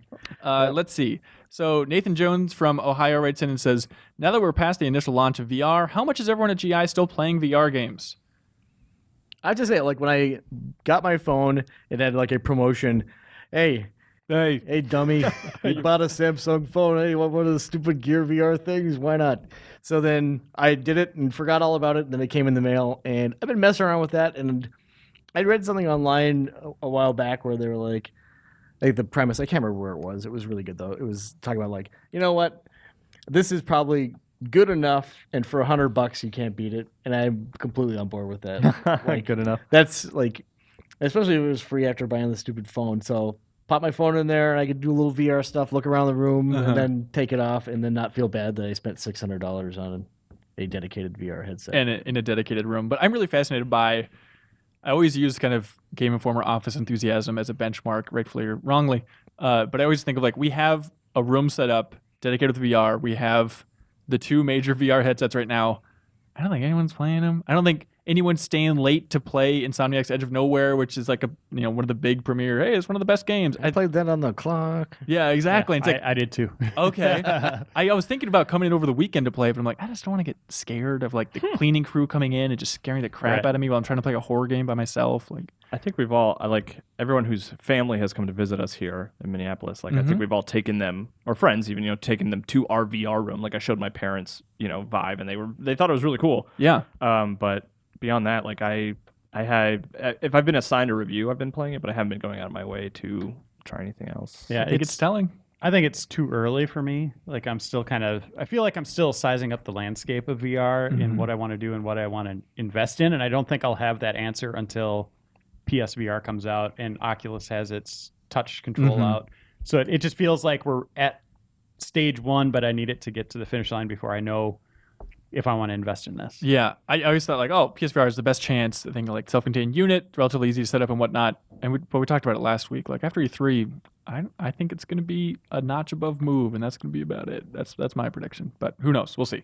So Kelly from Huntington Beach writes in and says, "Hey, rapid fire, everybody. Here's some quick questions. I forget if there's more of a preamble than that, but sit back and relax. Would you rather have the laugh of Salacious Crumb or the voice of Jeremy Friedman, who's the pimple-faced squeaky guy from The Simpsons? Yes, sir. You know that guy? So with laugh of Salacious Crumb or voice of Jeremy Friedman? Just the Crumb laugh, because you talk normally outside of that. So it'd just be those instances where you think something's funny. All right, we're going to go Crumb laugh. Who has the best T-shirt in the office? This mighty number 9 right now. Jeff Cork. Jeff Cork wins that contest every day with his awful what do you video game got? T-shirts. This is Minnesota with Alaska state flag in it. Cork collects bad video game T-shirts. It makes you I have think. It's always a ton of entertaining. Sincerely, I'll go. The worst shirt in the office was one that I saw Dan Tack wearing yesterday, where it just said WASD. Oh, and like the little keyboard. What was that garbage? What do you got? It's like wheat. This is my favorite It's shirt. like yarn and wheat. You know what this is? I the bought God this. particle. Yes, I bought this at the Large Hadron Collider. Oh. Literally went there in Geneva with Ben Reeves. That's pretty damn cool. Yeah, it's my favorite shirt. Respect Don't get mad. I okay? will, sir. Also, secretly the best shirt. Wheat. It looks like wheat. Oh, I shouldn't very have yelled expensive that. wheat, European wheat.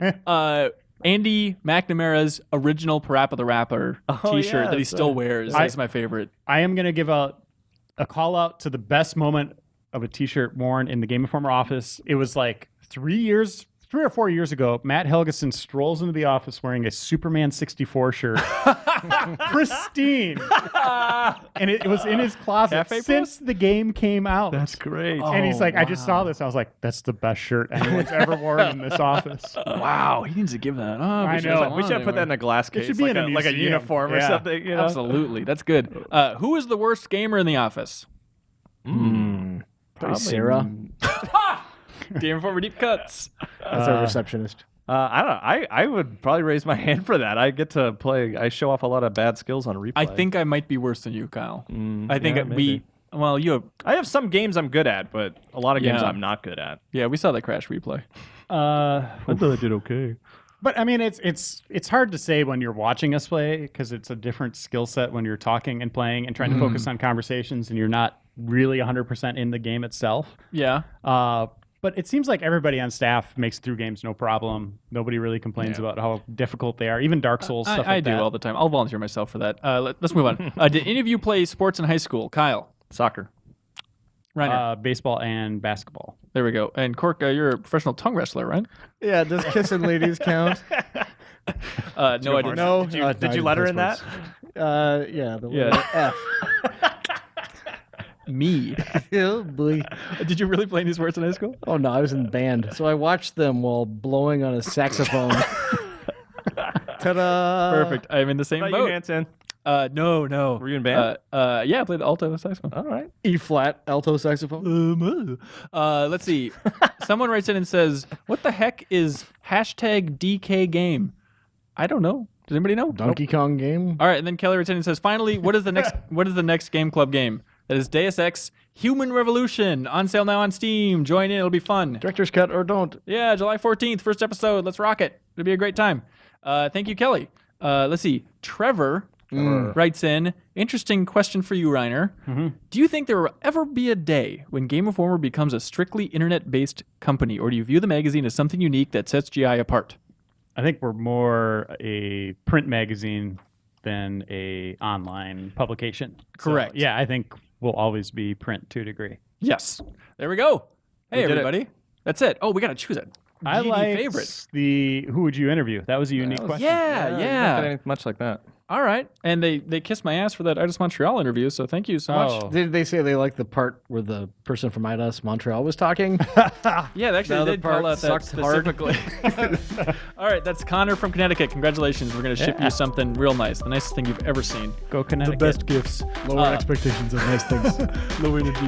Hey, speaking of low energy, we should move on and do some back of the box trivia. Yeah. Determine a victor. Here we go.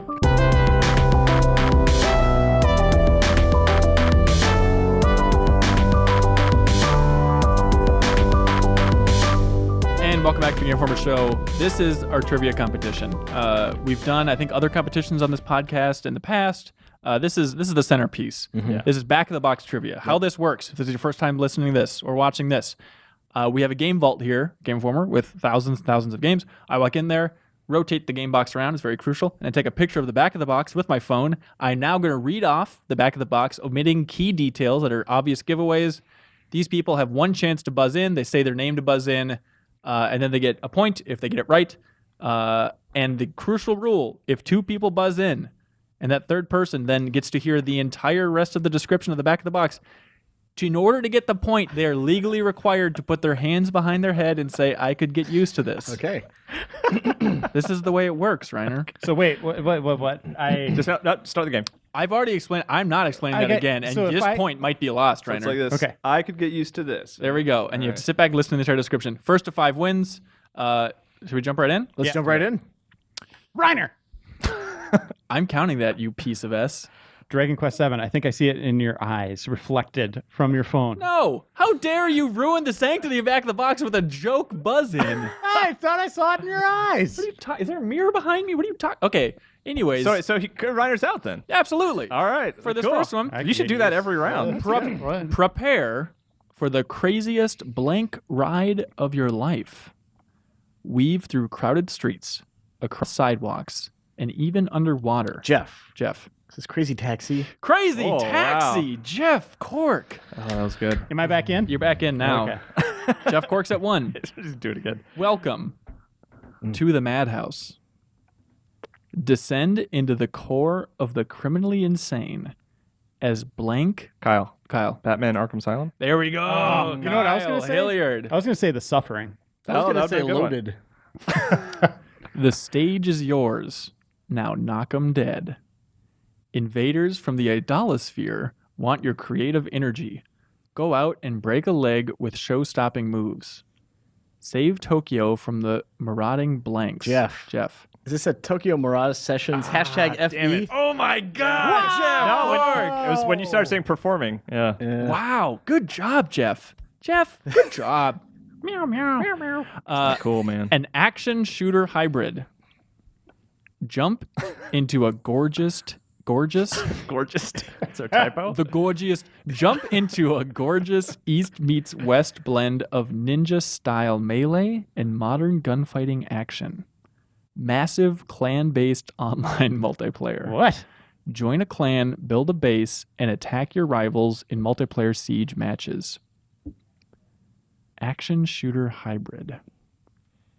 Gorgeous East meets West blend of ninja style melee and modern gunfighting action. Sorry, Kyle's looking. Does this box keep going? 5. Let's see. No, it's in Spanish. 5, 4, 3, 2. Can you give us a system? Published by Nintendo. 1. Kyle. The Kyle. Wonderful 101. Incorrect. Published by Nintendo. Devil's Third, ladies and gentlemen. gosh, Devil's geez. Third. Glad I game didn't know that. That game that basically is unplayable now. at That's this right. point. Jeez. But I hear it has online crazy clan-based multiplayer matches. All right. Monkey Mayhem comes to Game Boy with an all-new blank adventure. Kyle. Donkey Kong Land. Wow. What? Did it. I was going to say Super done. Monkey Ball. It's Game Boy. You did it. That was on Game Boy, right? I think it was a Game Boy Advance one. Yeah, it could be. Build, discover, dominate, inspire. Let's see.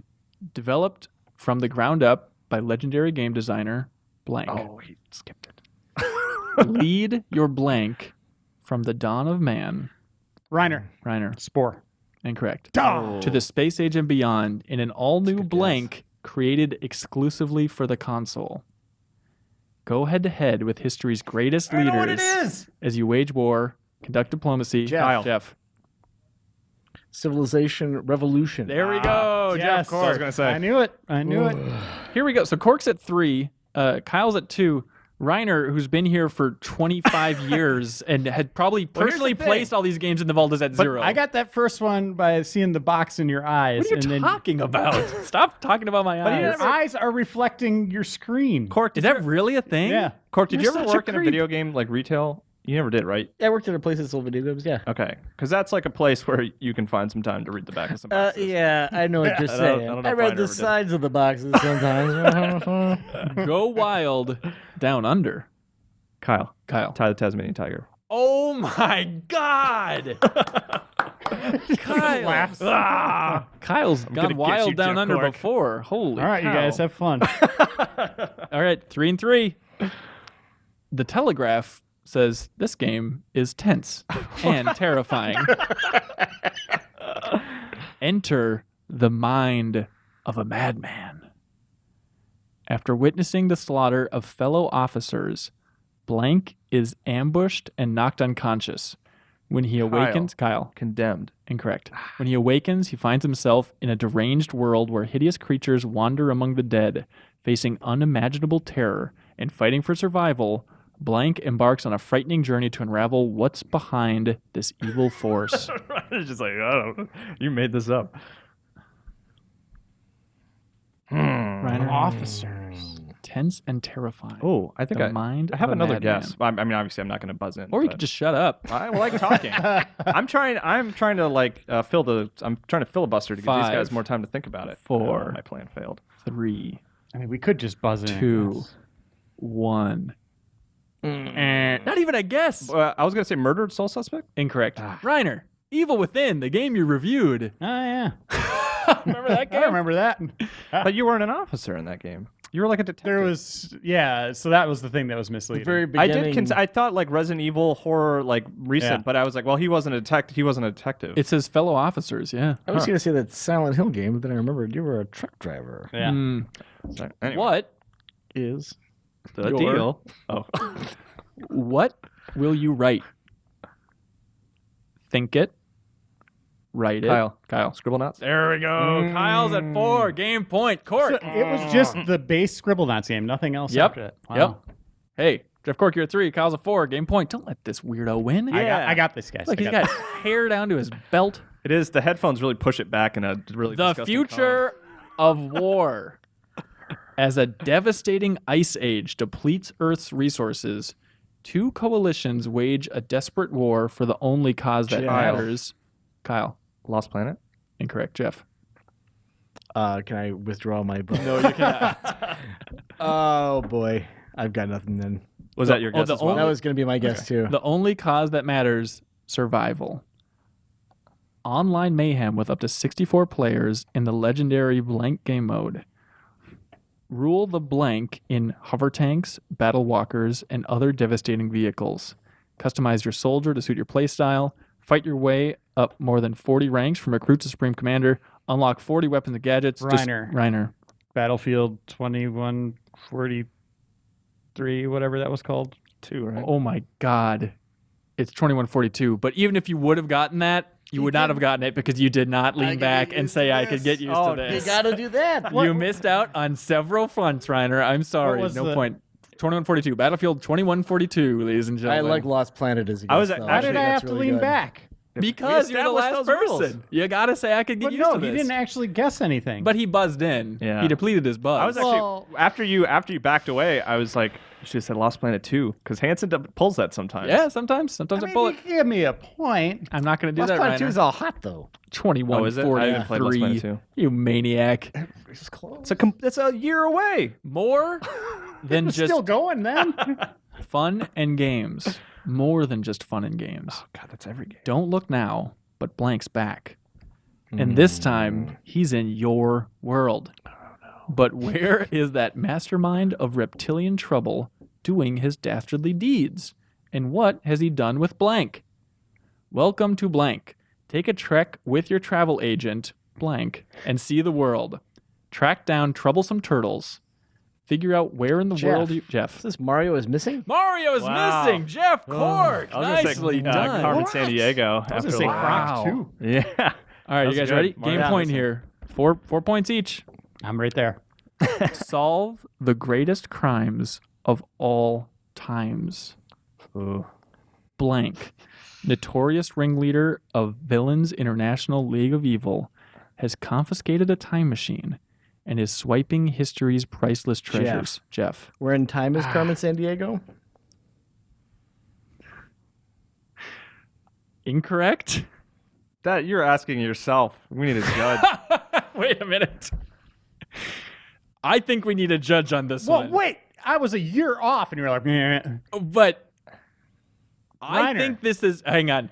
Game paused. I think this is Where in the World is Carmen Sandiego, but now I'm second guessing if it's actually called this version Where in Time is Carmen Sandiego. They're two very different things. We have two different yeah. games. Reiner, where in the world is Carmen Sandiego? Hang on, no. Cork did could it. have this game point. I'm going to jump cut here. I'm going to run up and check this box. All right. All right, check the back. Where in the world is Carmen Sandiego. All right. Let's see. All right. All right, here we go. Jury's in. Yeah. Where in Time Oh, is Carmen Sandiego. right. Jeff Cork takes it. Finally. Had to run Congratulations. upstairs. We got rid of that rat bastard, Tim Turry. And now, He doesn't have the nerve to show his face around here. Tommen's Do you have any back in more? town. We could do some for fun. Yeah, let's do it for funsies. All right, funsies. Here we go. This is where Reiner's gonna come back and like get them all watch. Yep. I already have one. I'll keep track of these funsies. This is not an official game for the official tally. Jeff No. Cork is clearly the champion. I would like to keep track of this. I need to go back and find all the old ones and like actually tally up who wins. Anyway, yeah. Please do. Sounds Also, like a lot of work. please let me know how much I reuse games because I'm sure it's happened all the time. All right. Meet the root of our evil. An all-new storyline takes the Blank myth to a new level. Heart-pounding action and hours of exploration will immerse you in Blank as never before. Reiner. Resident Evil Survivor. Incorrect. Familiar Blank fighting mechanics allow gamers instant playability as they encounter over 30 different enemies while exploring 8 new worlds. Digitized actors are combined with fully rendered 3D sprites and intermixed with intense realism to push your system to its limits. Real-time 3D lighting effects and fully texture mapped 3D backgrounds. Will you survive?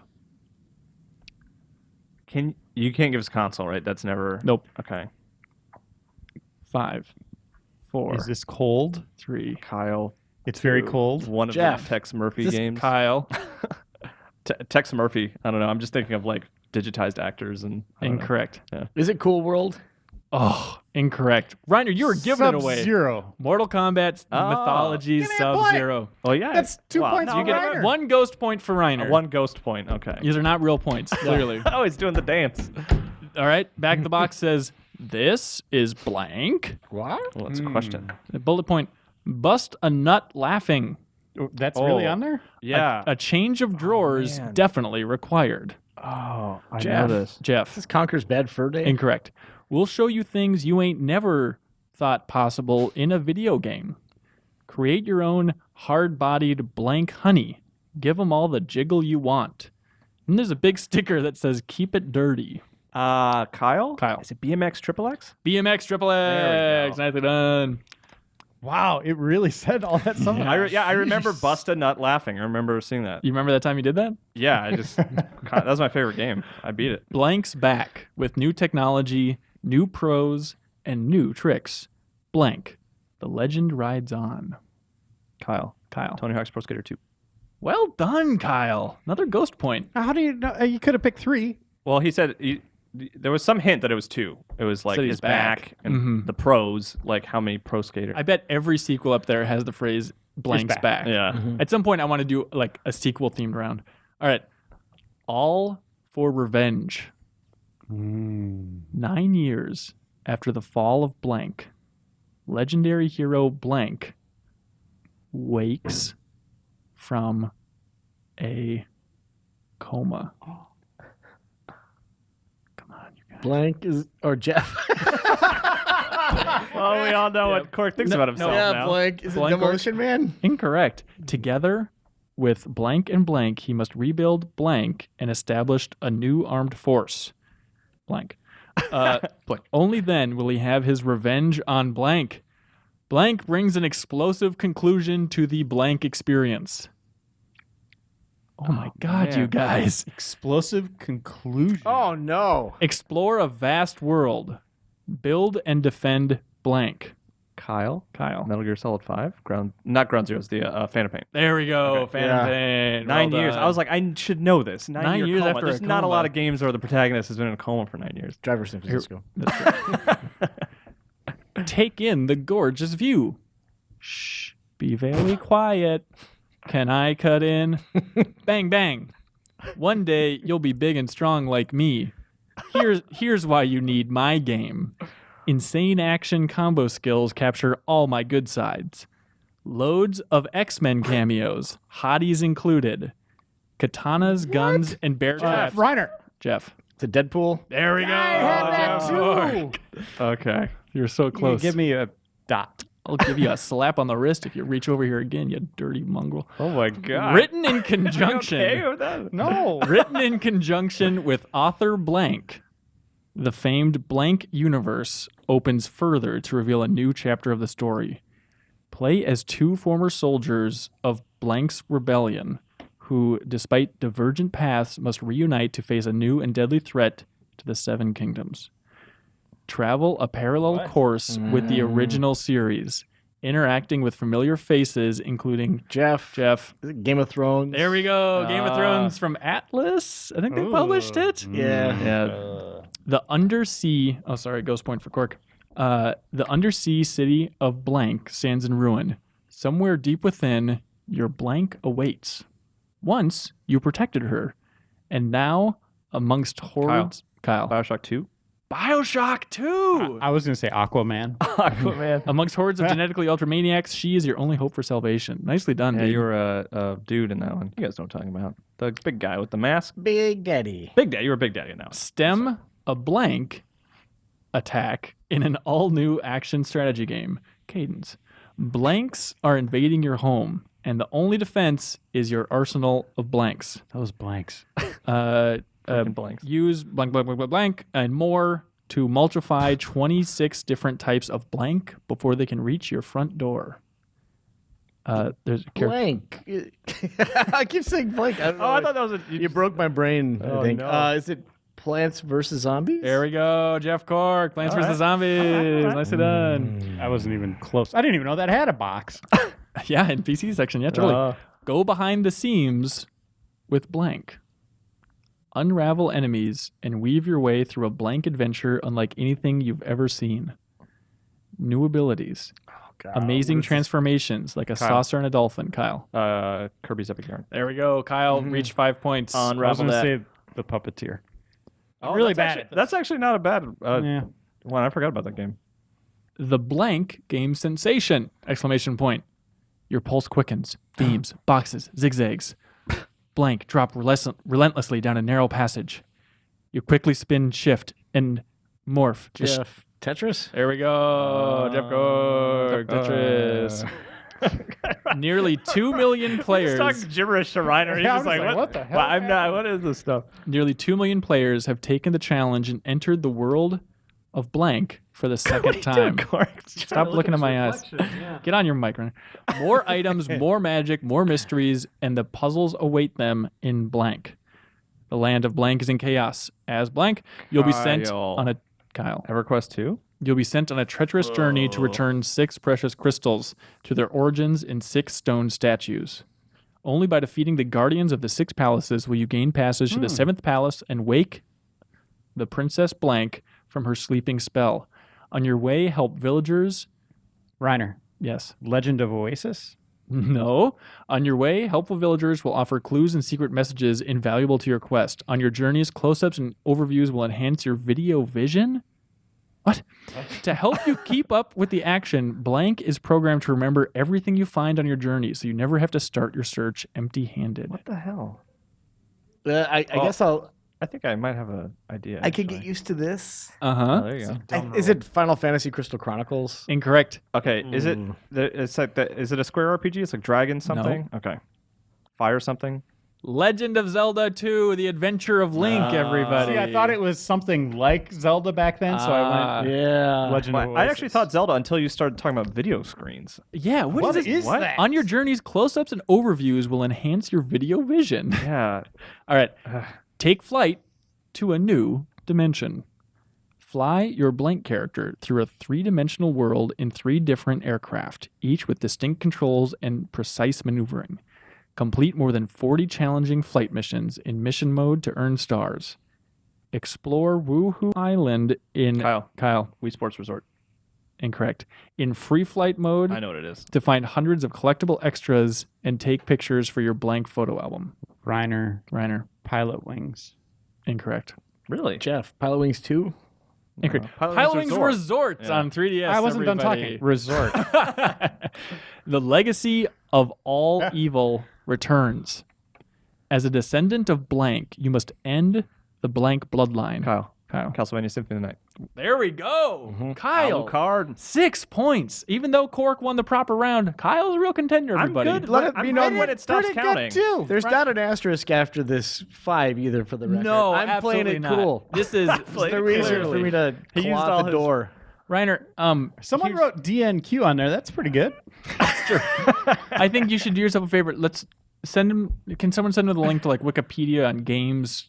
Let's just start him from the Just basics, games? just so he Just can like games? kind of stand a chance in the next back of the box. You know what I'm trivia. gonna do? Yeah. I'm just gonna from 9 to 5 just sit in the vault and read boxes. Actually, you know what Dolly a good, actually, like seriously, a good method is this. You could do what Ben Reeves did one time and just join Hanson in the vault while he's taking pictures. No, that's never been brought up on Back to the Box Trivia, Kyle. This is new territory. What creative ground. All right, that's it, everybody. Thank you so much. Congratulations, Cork. Thank you. The champion until And the next Kyle. time around in Back to the Phantom Box round. Trivia. I did good. Phantom Kyle is the best Phantom Kyle.